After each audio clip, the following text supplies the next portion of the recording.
Hello friends, मैं हूं निधि और मेरे गोरखपुरी रसोई में आपका स्वागत है।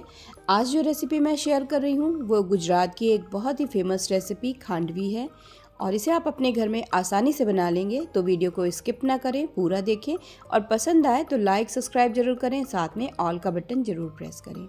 यहाँ पर मैंने एक पॉट में 1 कप बेसन लिया है और 1 कप खट्टी दही ली है। फिर इसमें हम लोग मिक्स करेंगे आधा चम्मच हींग और इसके बाद मिक्स किया मैंने स्वाद के अनुसार नमक।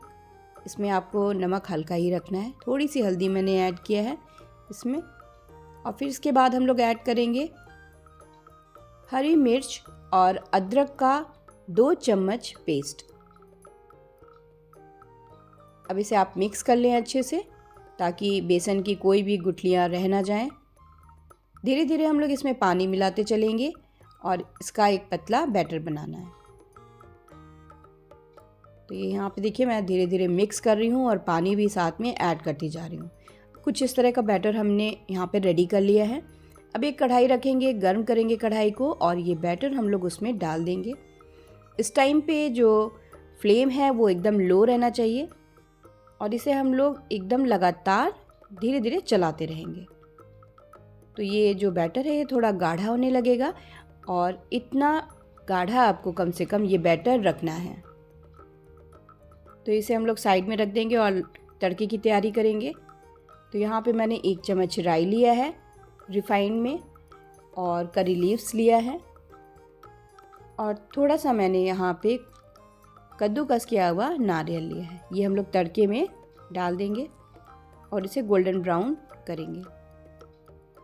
फिर एक मैंने थाली के पिछले वाले हिस्से पे ऑयल लगा दिया है और जो बैटर हमने तैयार किया है इसका हम लोग थोड़ा थोड़ा पार्ट लेके थाली पे रखेंगे और इसका पतला लेयर हम लोग इस तरह से थाली पे बनाते जाएंगे। ये आपको बहुत टाइम नहीं इसमें लगाना है, इसको फटाफट बनाना, नहीं तो बेसन जो है वो हार्ड हो जाएगा। और कुछ इस तरह से मैंने पूरी थाली पे एक पतला लेयर बेसन का लगा लिया। फिर ये जो तड़का हम लोग ने लगाया था इस पर अच्छे से हम लोग चारों तरफ फैला देंगे बेसन के ऊपर और फ्रिज में रख देंगे। 15 मिनट बाद मैंने फ्रिज से निकाला है और ये जो बैटर है ये अच्छे से हार्ड हो गया है। और अब हम लोग कुछ इस तरह से कट लगाते हुए बेसन को बहुत ही धीरे धीरे रोल करते जाएंगे। बस ये हम लोगों का खांडवी जो है वो एकदम रेडी हो गया है और बहुत ही आसानी से हम लोगों ने ये खांडवी अपने घर में रेडी कर लिया है। तो ऊपर से आप फिर से तड़का डाल दें, चम्मच से थोड़ा सा कोकोनट छिड़क दें और हरी धनिया से गार्निश करें। और ये देखिए हम लोग का बहुत ही अच्छा खांडवी रेसिपी रेडी है। दोस्तों आशा करती हूँ आपको ये रेसिपी पसंद आई होगी। अगर आप पसंद आई हो तो आप मेरे कमेंट सेक्शन में अपने फीडबैक मुझसे ज़रूर शेयर करें। मिलते हैं नई रेसिपी में जो इसी तरह से कुछ टेस्टी और हेल्दी होगा। तब तक के लिए बाय बाय।